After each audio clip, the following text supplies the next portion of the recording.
Hello, hello, hello out there in CAV land.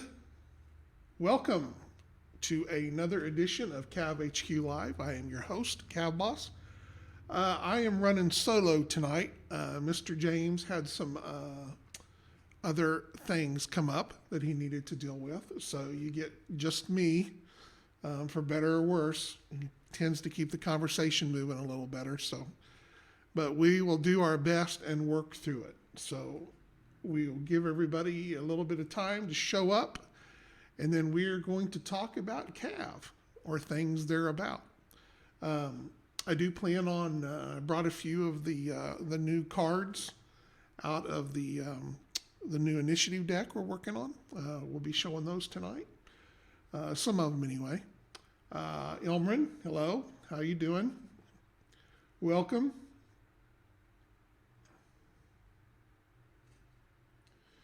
We are just kind of chilling for a minute, give everybody a little chance. Cthulhu, hello. Chilling like a villain.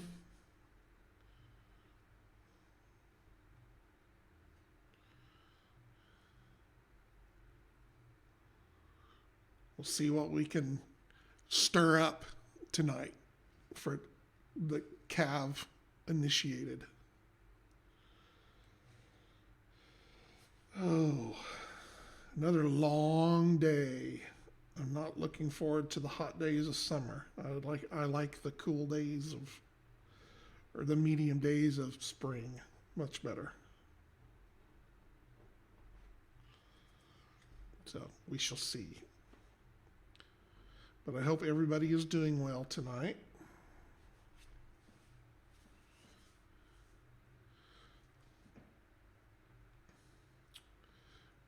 I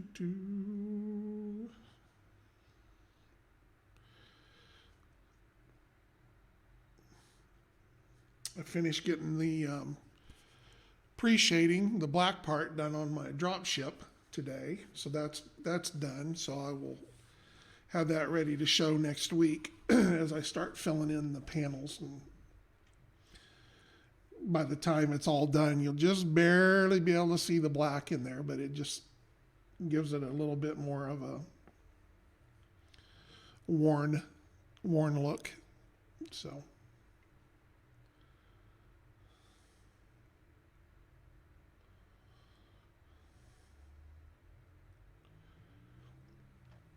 I've got to tape off some parts of it too, because some of it's going to have some reds and stuff on it too. So for the design that I'm going for the look.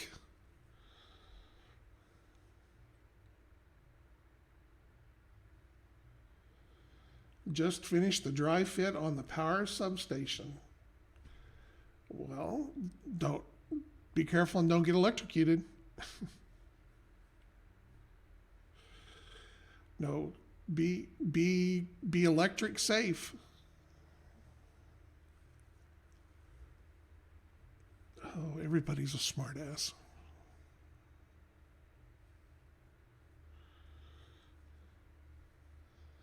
I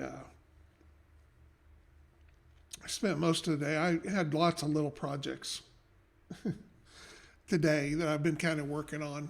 I'm up here upstairs where we have the studio and everything, and the 3D printers and stuff. I'm kind of rearranging it, and kind of cleaning it up after it was kind of like a bomb went off during CavCon. So things got moved around and changed around. So trying to make it a little more conducive to do the work that needs to be done up here this summer. So I've definitely got to get all the 3D printers all finally hooked back up and going. So that'll be a big deal.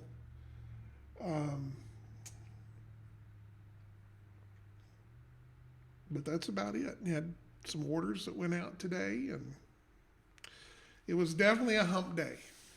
I will say that for sure. Of course, my hump day is just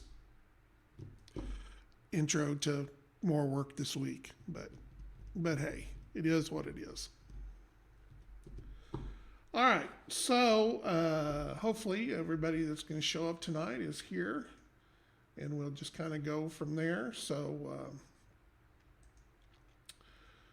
we'll talk a little bit about CAV, I guess, if anybody's got anything in particular you would like me to talk about tonight before. Going to kind of wait till after the halfway point to kind of dive into the initiative cards.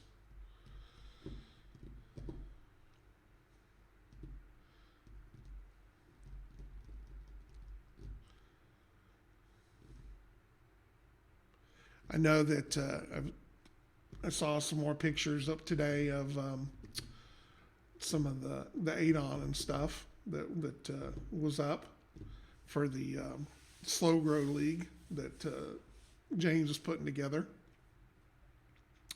He did promise he would be back next Monday.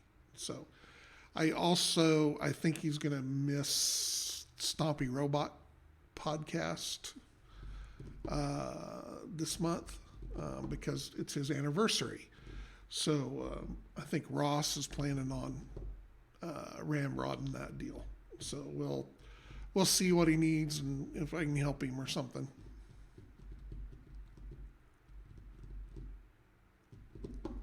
Oh gosh, my gosh, I got the yawns. I don't know if there's something in the air today. My eyes have been watering. Not rotting, just itching, just grinding on me a little bit.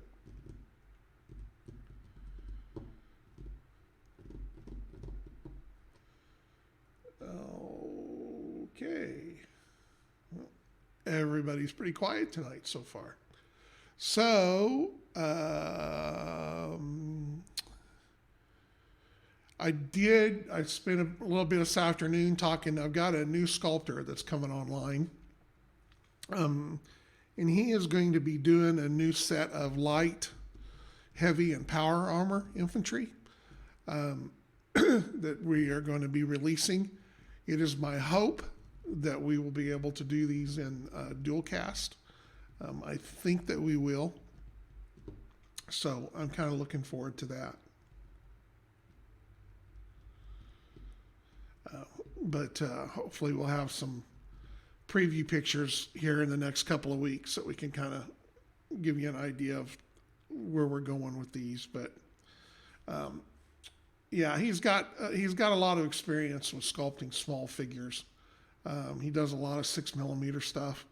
So this is actually a lot easier for him to do.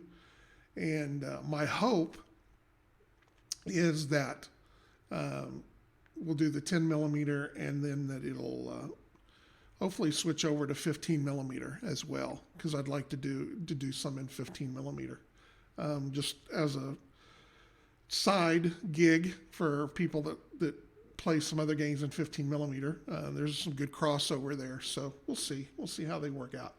If they don't, I'll probably have him go back and do some 15mm. But I think they'll convert over pretty good from what I've seen that he does. So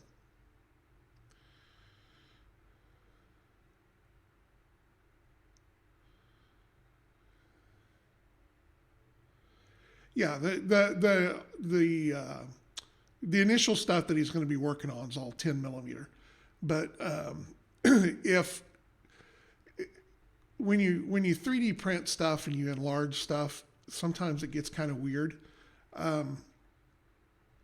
because it looks good at a smaller scale, when you blow it up a little bit, it doesn't look so hot. So I think that, like I said, once we have the 10mm stuff in, I want to try to run some in 15mm, so that we can have some for other games that people use for 15mm. If they don't, it's something we're going to look at down the road. So I want to try to do some more things in 15mm that are kind of outside the normal CAV universe. You'll see here this year, besides CAV, you're going to see us kind of diving into some other things. So we'll have the 28mm, the Rogue Legion line, which will have some CAV figures in it, but it'll have lots of other sci-fi and stuff like that. some 15 millimeter vehicles, things like that. So may come back and do a couple of calves in 15 millimeter, just to have them out there. I know that when we did trophies for a couple of years, we used 15 millimeter dictators for those, and they looked pretty cool. So.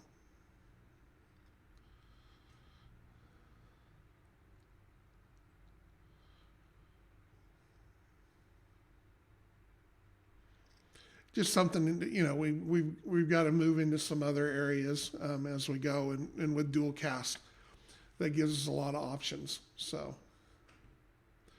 it's just going to be minis. I really don't have any desire right now to do another rule set for. We've talked about, we're kind of playing around with the role playing games, so a lot of the 28 millimeter and stuff can kind of work in those as well. You've got Stargrave out, and other games that are like that can use some minis. So we'll go with there. Maybe down the road I might do another set of rules for something. I don't know. I know we've talked a little bit about a skirmish game for the 28 millimeter stuff as well. But there's lots of things there to experiment with as we move forward. So.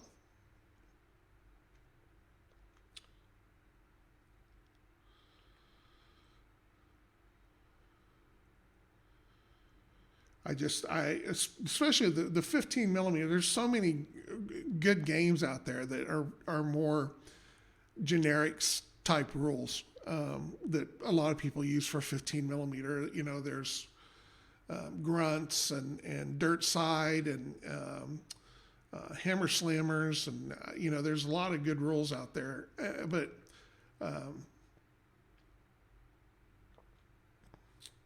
yeah, well, and that's what I'm saying. I mean, 10 millimeter is CAV scale, so everything that we do for CAV is 10 millimeter, so that crosses over regardless. But a lot of people play 15 millimeter in dirt side and grunts and stuff like that. And there's not a lot of stuff out there. There's not a really hardcore 15 millimeter manufacturer out there.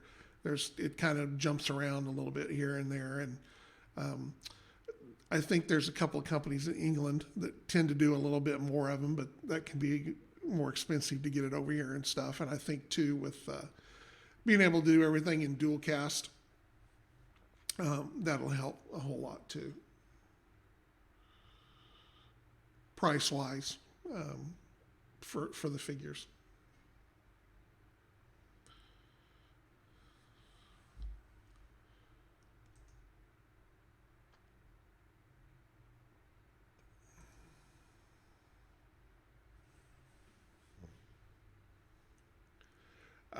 And just like I mentioned at the early, I do have some of the new initiative cards that I'm going to show off tonight. They're kind of some pre-production copies, so I'm not sure if they're 100% done, but we're going to kind of save that for the back half of the show. So.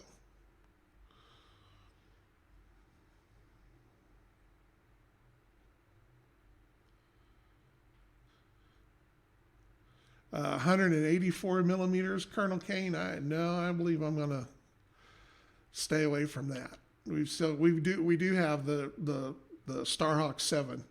We're going to get closer on that. We've looked at a couple of different ways. I think that with the dual cast, we'll be able to do a lot of it in dual cast, and then maybe just have to do resin cast the body, the main structure or whatever, which will cut way down on price and production. So, noted, Colonel Kane. I worked on it some this week, so. It's just been a weird week. I don't know what I guess it was. We've just been so hammered over the last, ever since CavCon, and then this weekend. I kind of took the weekend off, and it's been hard for me to get back up to speed. Yeah, so how the new deck works is you draw at the beginning of before the match, is you put a normal activation card into for each squad, just like you normally would do.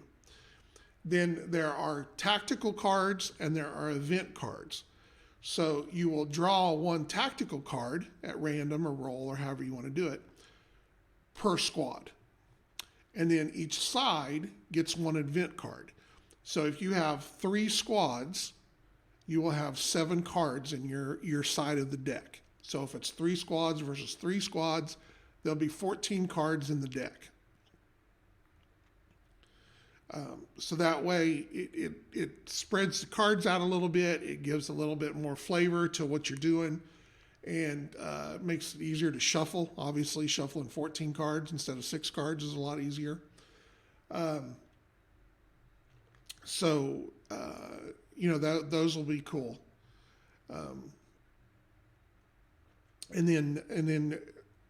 But you still only are going to draw 6 cards. So, even though the deck has 14 cards, only the first 6 cards, unless something else is done, is going to be played. Also, it makes recon cards a little more, or recon ability a little more better, because you could always, if it's a tactical activation or an event activation or something like that, you can roll that to the bottom just like you can any other card and have that gone. So what scale are those in? I'm not sure what you're asking. What scale is what?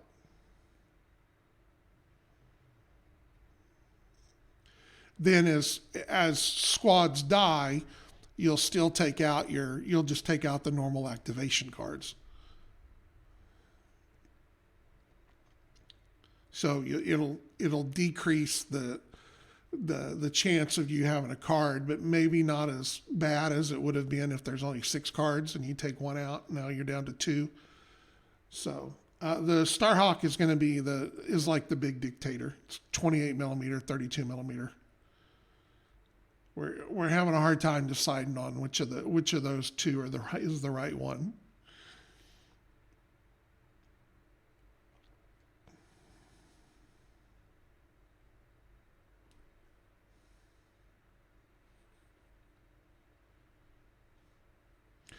The one side of me wants to do 32 millimeter, but I'm afraid that it'll make it harder for those to match up with some of the other things that are out there. So we're getting some figures in. We're doing some measuring right now, and luckily it's such a close enough number. Once we start producing, it'll be easy to adjust. Just have something that we stick to, and on the bigger stuff, it's not as important. When you get into a 7 and 8 inch tall mini, the difference between a 28 and a 32 millimeter model is so insignificant, it's really hard to notice.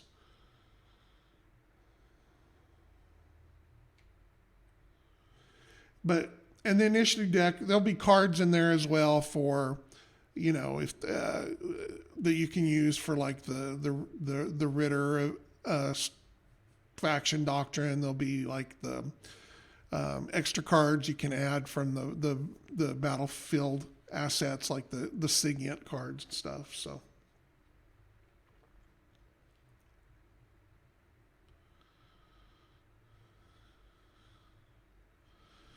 but we're still rolling. Like I said, I expect us to have, our first real release was the Kodiak and the Mamba, but we'll have a June release. I've got to decide here pretty soon which ones we're going to do first. We're getting better and better at getting everything put together. It's really more of the mold making that's the problem as we learn, because it's totally different mold making than any mold making we've ever done before. From back when doing metal casting and everything like that. So the actual process of making them is relatively easy. It's an injection machine. You put the mold in, you push a button, it does the rest. But you have to get the molds right. So that's where we're learning.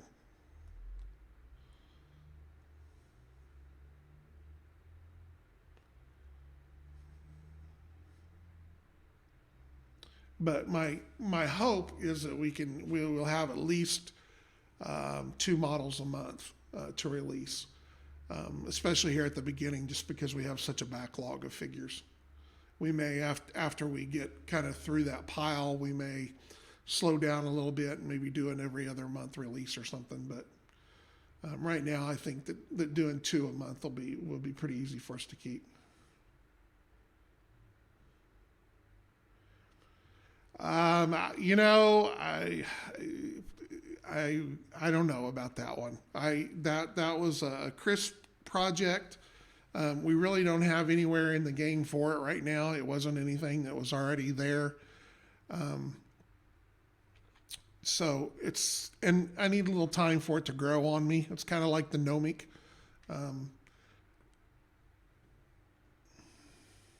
You have to set your own pace. I'm not that wild about it. So it doesn't excite me, apparently, as much as it does some of you. But that doesn't mean that it's not a good model. It just, like I said, it just hasn't done anything to me. And it's so, like I said, it's not anything that we've already got listed. It's not anything that we're working towards. So we'll see. I mean, maybe it'll be something down the road we can look at. Well, it excites me. Well, I know. I know with that. It's got a little bit of an Egyptian name to it, and you go nuts.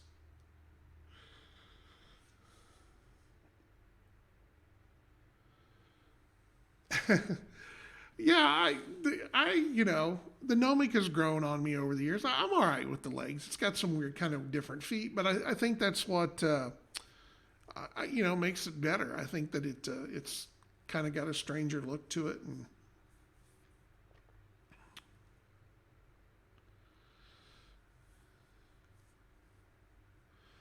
but and also with the as we dive into other models and other lines, that'll spread out the release schedule a little bit. Right now, all we have is CAV to release. But as we get into the new Rogue Legion stuff, some of the 15 millimeter figures, things like that, that'll kind of spread out the deal. The knees and hips make me sad. It's flimsy. You mean as the actual model, or just the look? I don't think we've ever had any problems with it being where it falls apart or anything.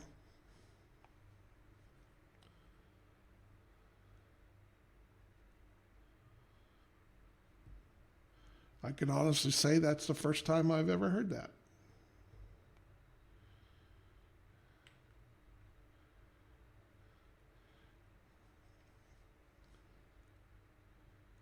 It's just a pain to dry fit to paint. Well, yeah, that's a possibility. So it's one of the earlier designs. It came out in the very first Kickstarter. So who knows down the road? Maybe there'll be a Nomic 2.0. Yeah, I think when it's all put together, I haven't heard anybody have any problems with it. So hopefully you didn't get a bad one. Double check and make sure that it's all formed like it's supposed to be too.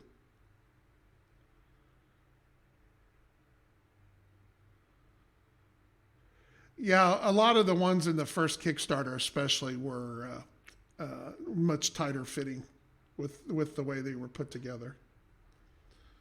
Well, we're actually probably going to be, that'll probably be something you'll see kind of change with the dual cast.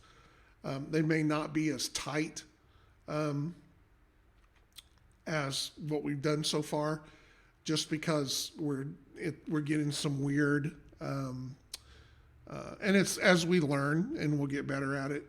We're getting some weird compression, so that's kind of like what you saw with the Kodiak, as far as the gun not fitting down in the area that it's supposed to be. So we're trying to figure out where that's coming from, whether it's during the mold process or during the master process or during the actual casting. So that's something that we're figuring out.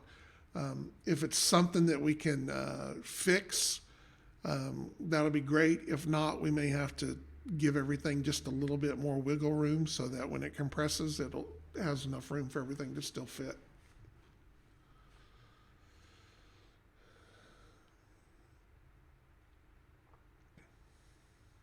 Now, I will say this too about the initiative deck. It will not be a true card deck like the first one is. So it's not being set up so that you can play poker with it too if you want to. So kind of keep that in mind.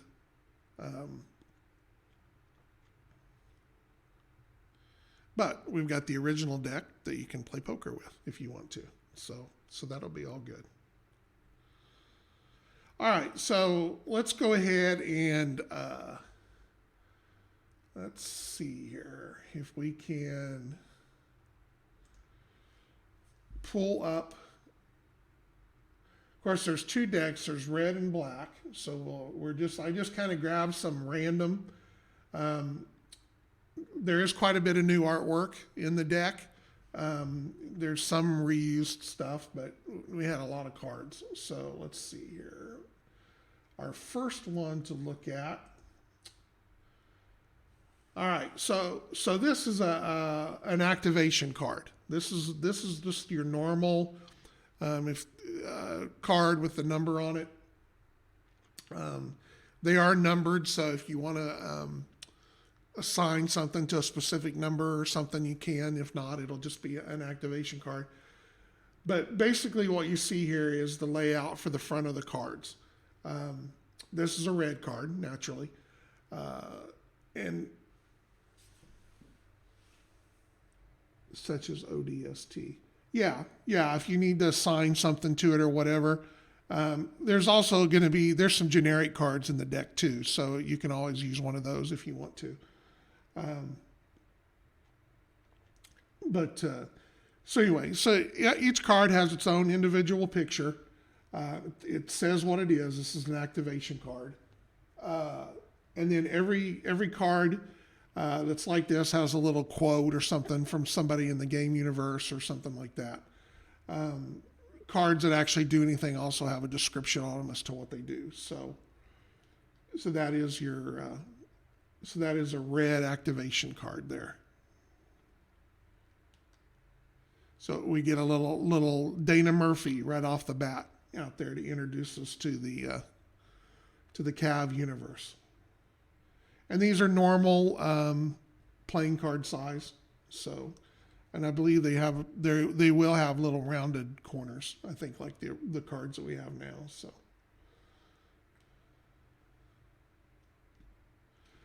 All right, so let's see. Let's pull up another one here.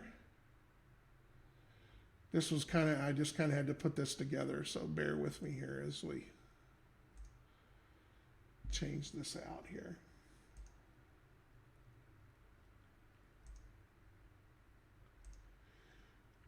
All right, so this is a tactical card, and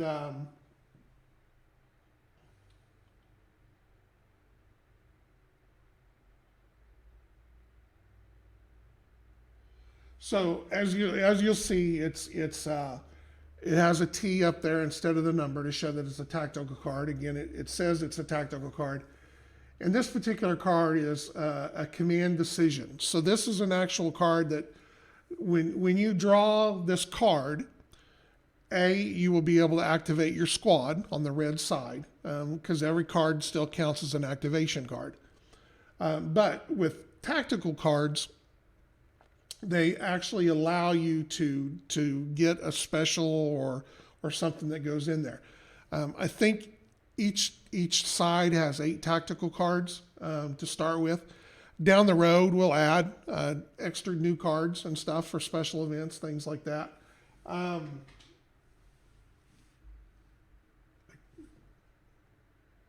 see if I can read it. I guess I should have printed me up so I can read.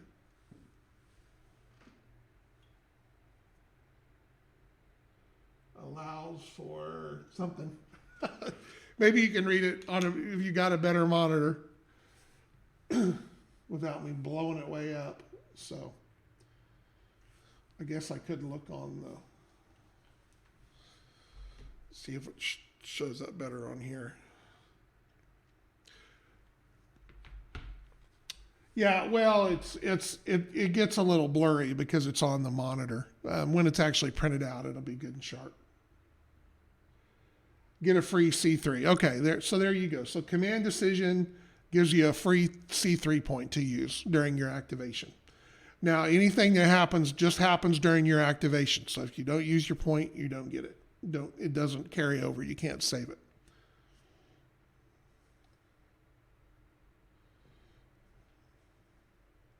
I said when they're printed out and they're all nice and sharp, they look good. They do have to be small, just because it's we don't have a whole lot of room when we're dealing with cards. All right, so let's see what our next card is here. And bring this one up. And that is a new artwork card, by the way, too. So. All right, here's another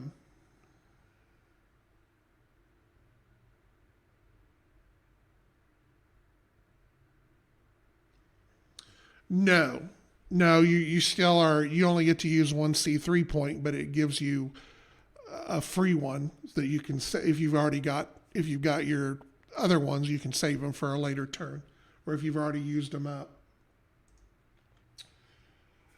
All right, so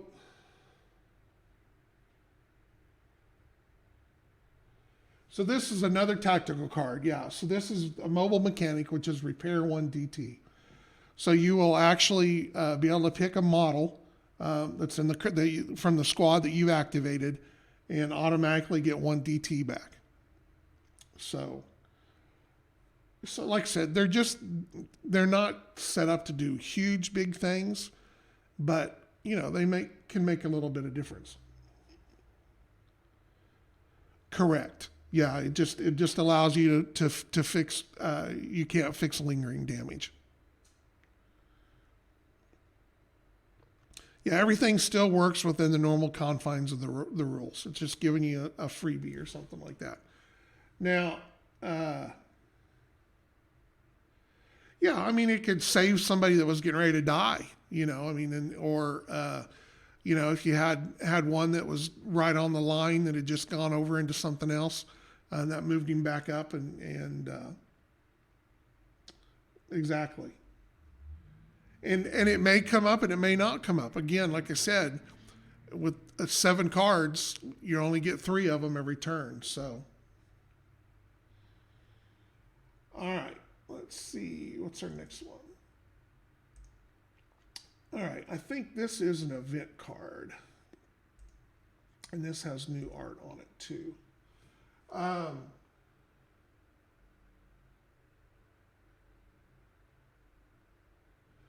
Now, I think that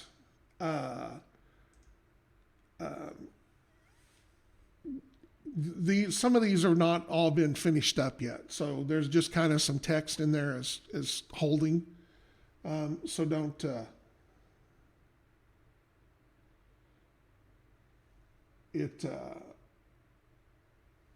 It may not be exactly how it's going to be on the final one, or it may just be something that we've thrown in there for now. So, but I just kind of wanted to kind of give you an idea. But like I said, this is an event card. Now, an event card is something that will affect your force as a whole, not just your squad.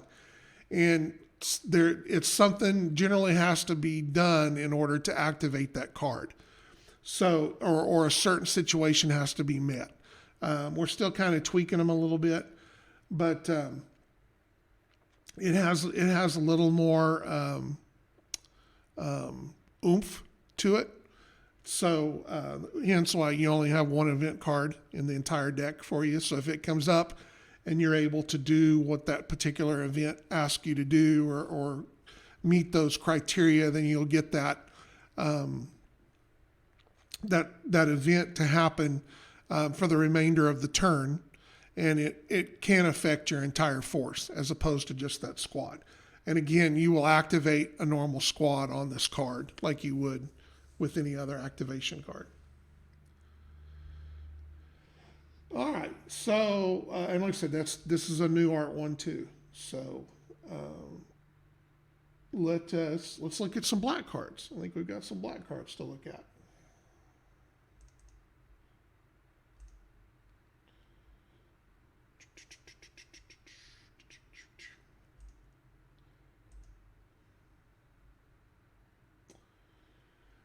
All right, so this is a new art card too. This is just an activation card for the black, but it kind of shows you how the colors change up for it.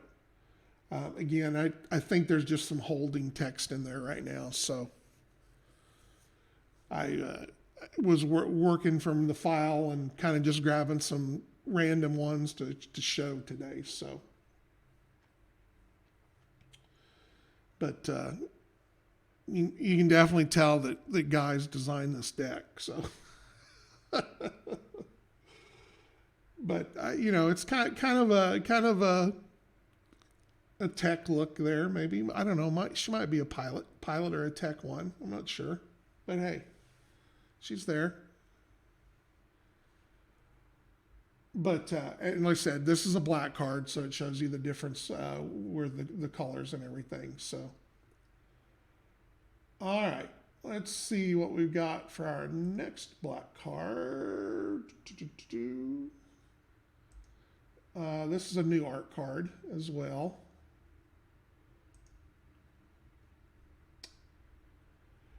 This is another one of the tactical cards that come up for black. Golden BB, I think it does double damage.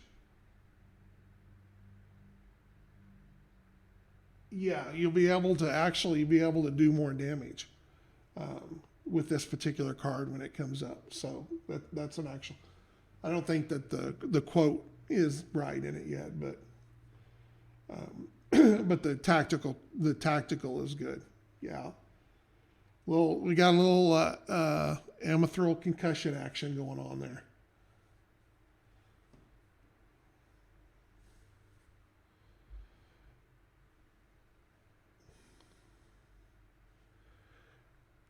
Yes. So depending on how you use it and when you do it and stuff like that, you could definitely. But I believe you have to declare it before you do the attack. So if it's you won't know if you've actually done it until you actually roll it. So, but yeah, it could be a pretty deadly card.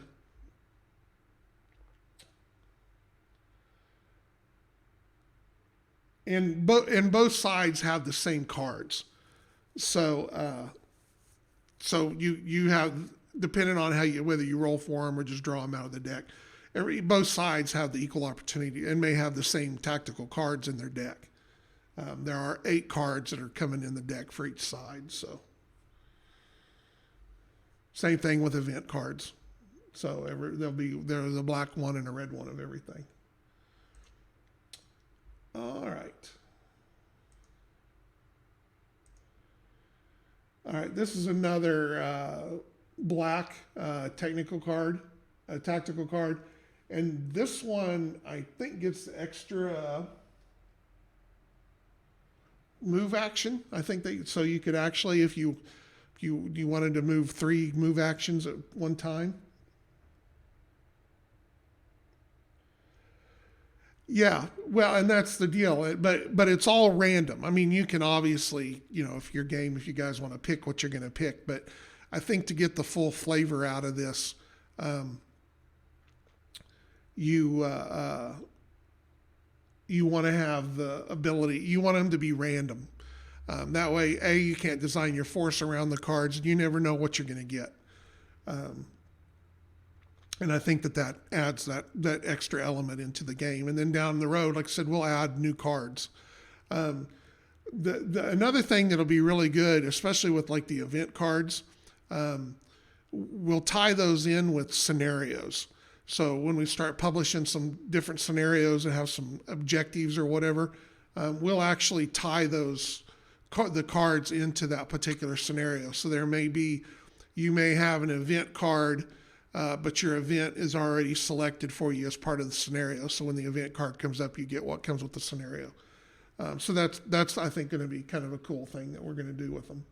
So, all right, I think I got one more card, and that is kind of new art.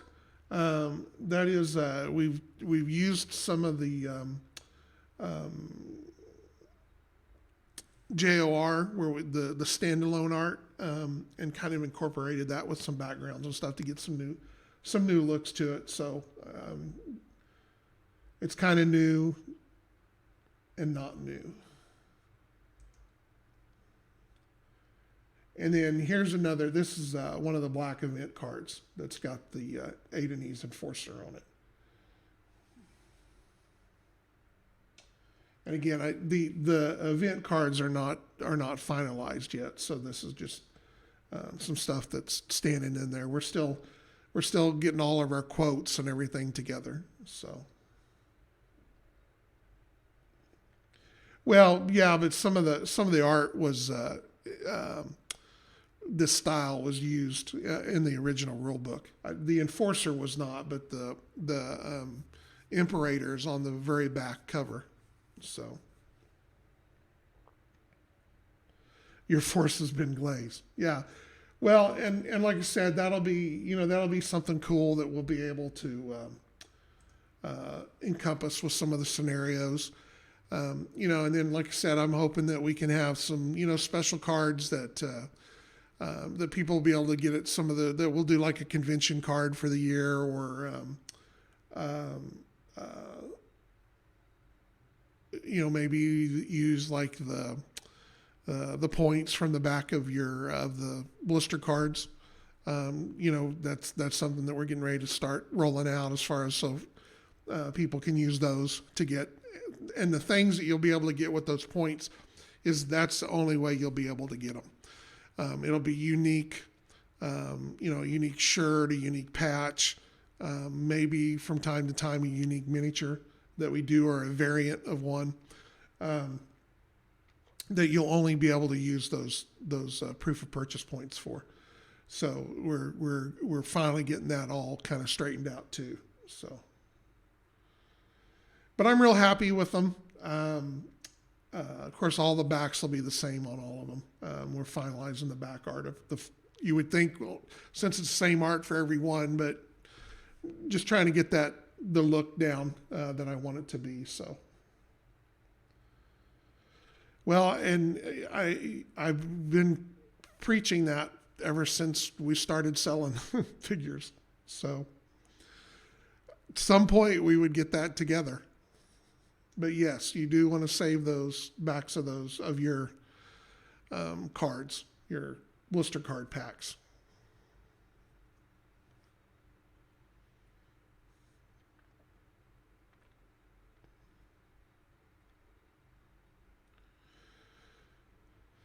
All right, so that kind of shows some of the cards that are going to be in the new activation deck.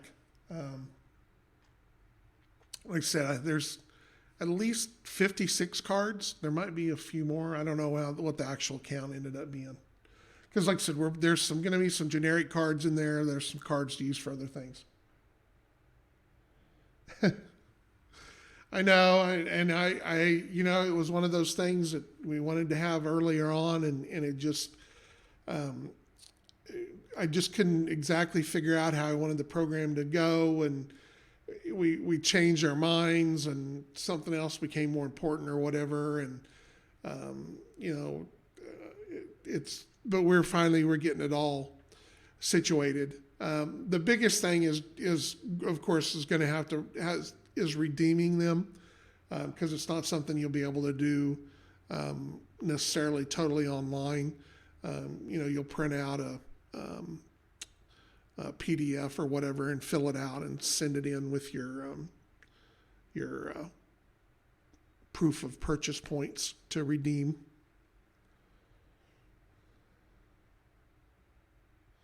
But like I said, everything that it will be available, that will be the only way you can get it, is by turning in proof of purchase points. They will be unique to that program.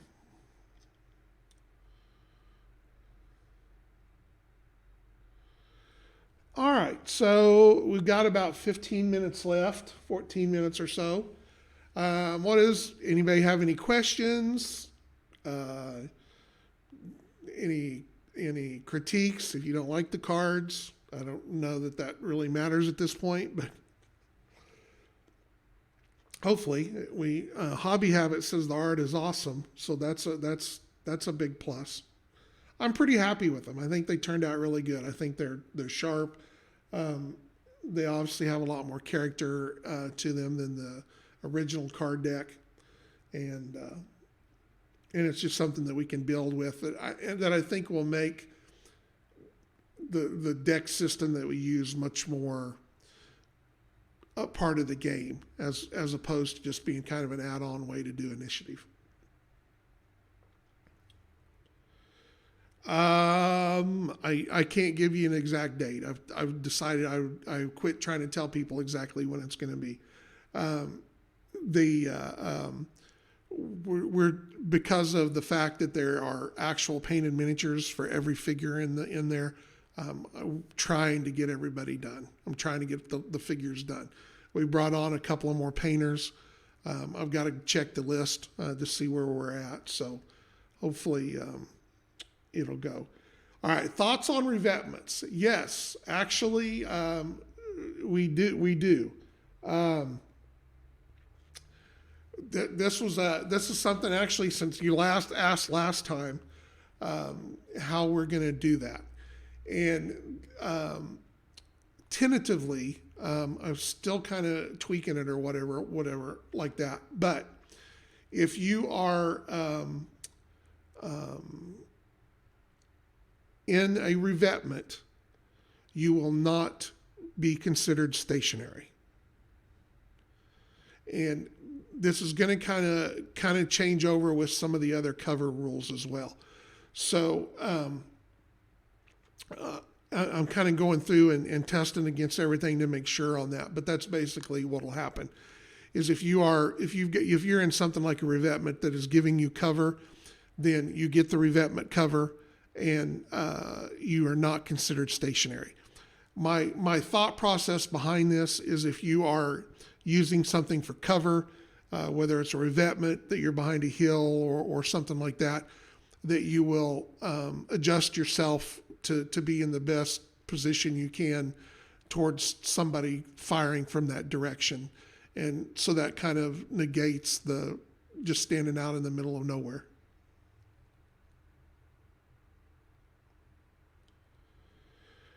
Yeah, I mean, it's going to work just like it normally works. You just don't get the stationary modifier.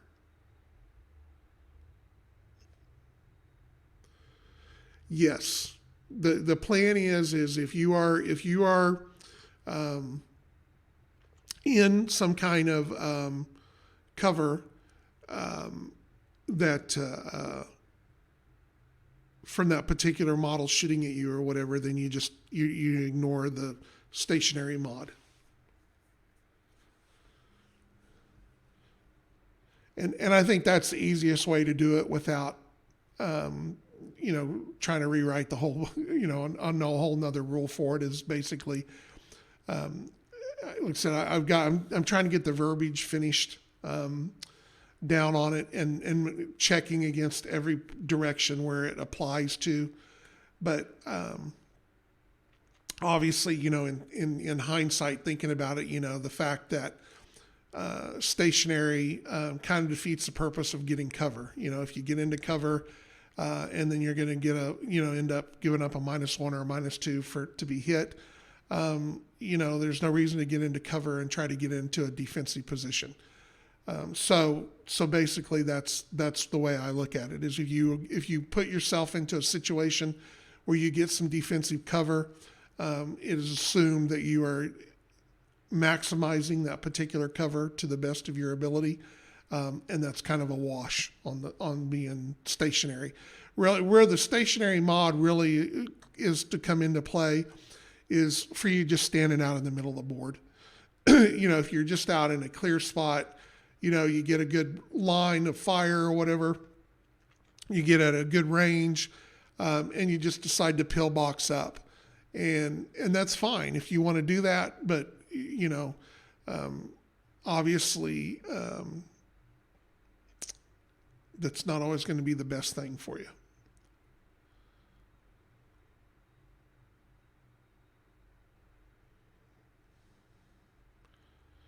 The main thing with CAV is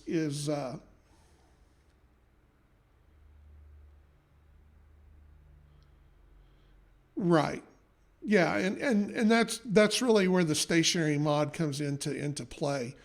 Is we really want? I mean, CAV is a game of maneuver. We want everybody to keep moving.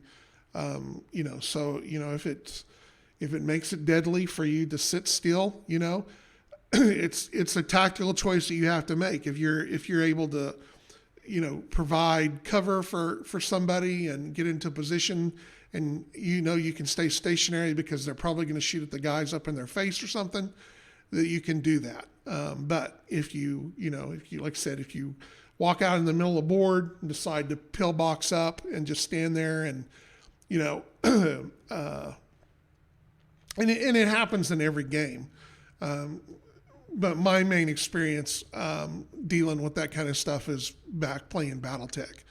It was always everybody, and obviously with the ranges being shorter, that's one of the reasons we use longer range too, as we got into this conversation before, is, we don't want to spend the first half of the game moving. That's boring. Let's get on the board. Let's start shooting one another. It may not be the best shots, but at least it's shooting and doing something. But my experience with BattleTech always was everything collapsed down until it got to its prime range. So, if you had guys out there with autocannon 20s or whatever, they all got within 9 hexes of each other, and then nobody moved from then on. Everybody stood still, and it just shot each other, and rolling dots off. And I don't want that. I want, you can make that choice if you want to, but you're going to pay for it. And because CAV is a game maneuver, we want to keep you moving. And that's where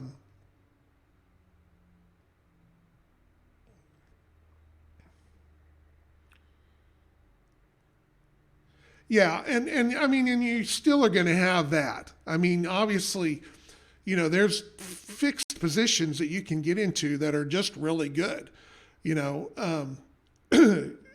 BattleTech tried to fix that, or tried to keep around that by using partial cover. So, yes, if you want to get up there and stand behind the level 1 hill or whatever, and have partial cover, and stand there and get that, that's fine. But if you do get hit, we're rolling 1 dice, and there's a good chance you're going to get hit in the head a lot more often than you would normally. So that's kind of an offset of there.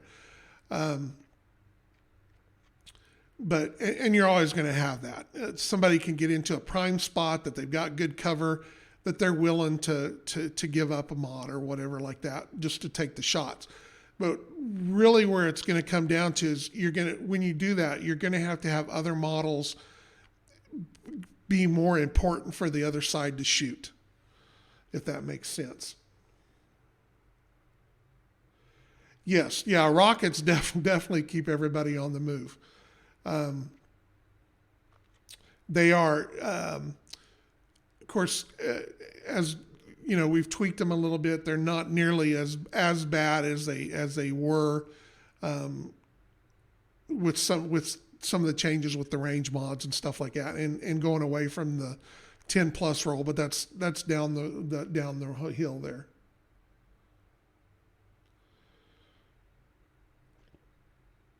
But, and that's, like I said, my intention is for the stationary modifier to go to a -2 as opposed to the -1 right now.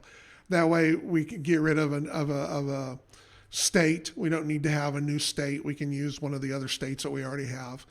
And -2 that's a big number in a 2d6 system when you're rolling +2 to your to the roll of the guy shooting at you. That's a big number to give up.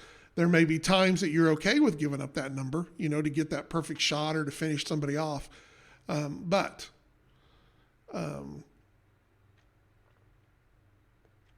by the same token, it's going to hurt.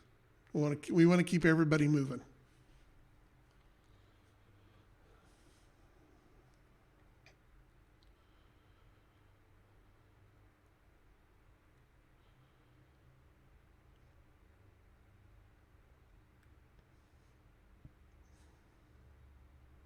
But yeah, I mean, obviously, indirect fire with rockets is always going to keep.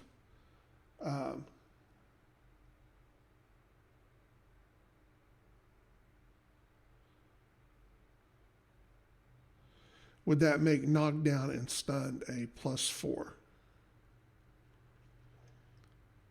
Well,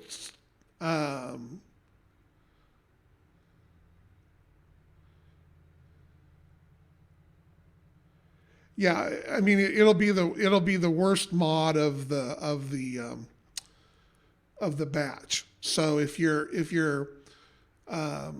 stunned, that are you a +2 to hit or just a -2 to your rolls? I don't know. I'm sorry, I have to go back and look on that deal, but we'll get it all cleaned up. But obviously, if you are, the states will build on each other. Right. So if you're stunned, you lose your action, so you can't move. Yeah, you'll just be considered stationary. The stun and that is a wash. And we'll clarify that. Now, if you are knocked down, like I said again, that modifier will takes into account. It's basically the same thing. It's just a different version of.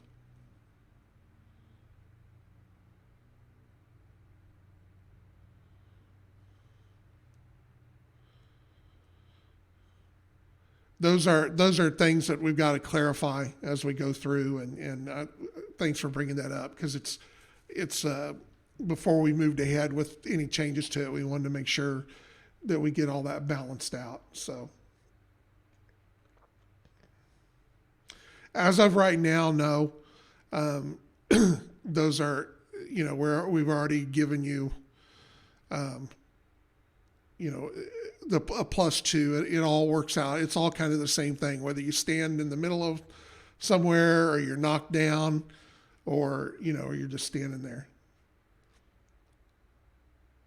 Yeah, a +4 would be pretty ugly. But we'll look at it as we go along and make sure we get it all clarified before we put it into final being. All right, well, we're down here to the last minute. I hope you've enjoyed the conversation tonight. I hope you've enjoyed our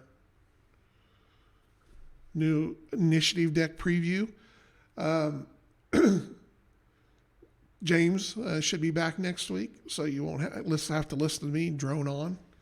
At least I'll let him break the conversation a little bit. Thanks for you guys. Like I said, this is, I do CAV because I love games. I love CAV. There's, we still have to pay to keep the lights on and everything, but we try to keep it all as affordable and as fun as we can for everybody. So, but we certainly appreciate you guys. So anyway, have a good night. And Chris should be here on Saturday. I'm not sure what he's going to be working on. He's been busy with some other things and stuff going on, and we really haven't had a time to talk here for a while. So we need to put that together. I think he was on here earlier.